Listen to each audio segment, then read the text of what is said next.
Let's conclude our journey tonight by heading to Texas. And here is Todd Marvin, the president of Easterseals, Texas. Hi, Todd. Hi, Lori. It is great to be with you and with everyone here in Texas and across the globe, celebrating the Fedcap Group and the power of possible. Woo! Todd, how is Easterseals, Texas amplifying its impact? As you all know, Easterseals, Texas works with many children with disabilities, and we recently launched a new school for young adults with autism called the Greenleaf Neurodiversity Community Center. The center will offer services to assist young people with autism transition to adulthood, filling a critical service gap that is not being met at this time. The center is an example of an important partnership with Austin School District, and a large portion of the project has been funded through parents and local donors that are passionate about the work we are doing with people with autism in Central Texas. Todd, this is absolutely inspiring. I want you to all imagine how much this center must provide relief for parents who struggle with their children graduating from high school and they're not yet ready to transition to independent adulthood, and their parents are simply uncertain about what to do and where to go. In fact, we have a conversation tonight with two parents whose sons go to the center. And the conversation occurred with Randy Shade, who is not only a board member of Easterseals, Texas, but she's also the chair of the Greenleaf Steering Committee. Hi, Randy. Hi, Lori, and hello to everyone in the Fedcap Group. I am so pleased to be with y'all this evening from Austin, Texas, and I've got with me today Nydia Heston and her fabulous son, Quinn. And I can't wait to ask them a couple questions so that you can learn more about what we're doing here. Great, thanks for having us. Yeah, well, my first question is really simple, but really important, which is what is it about this Greenleaf project at Easterseals that inspired you to get involved?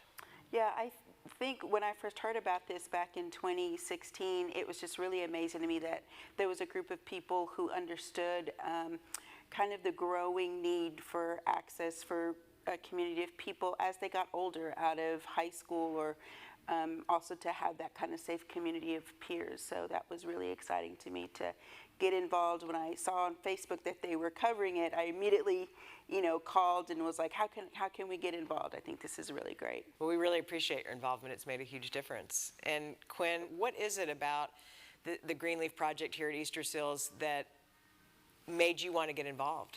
Well, I think it's that the people that are here understand people that are neurodiverse and understand that, hey, we sometimes need accommodations, and they provide that. And also the activities are broad enough that they can bring in all these different people, but then in the actual clubs we can precisely pinpoint what people want to do.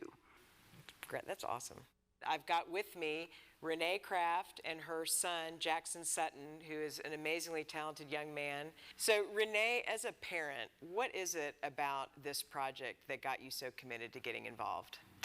Well, when I first heard about Greenleaf, the Easterseals project, I was so excited because the idea that my son would have a place to come that was about creative arts and was about visual arts and would allow him to explore careers and to learn about independent living in this kind of setting, I was just thrilled, because I can't tell you how many nights I worried that there was not going to be a place for Jackson after high school.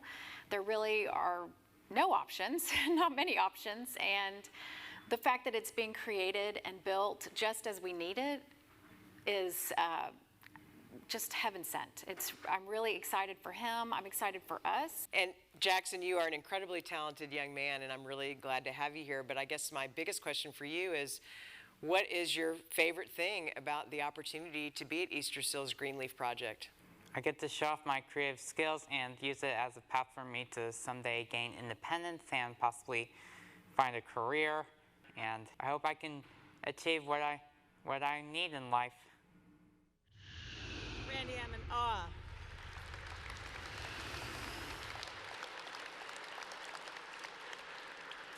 You know, you realize that something like this center doesn't just happen. It happens because a group of people have a dream and they hold on to that dream. And so I want to have a big shout out to Todd and to Randy and to Nadja and Quinn and Renee and Jackson and all of the people in the community who worked so hard to make that dream come true. Amen.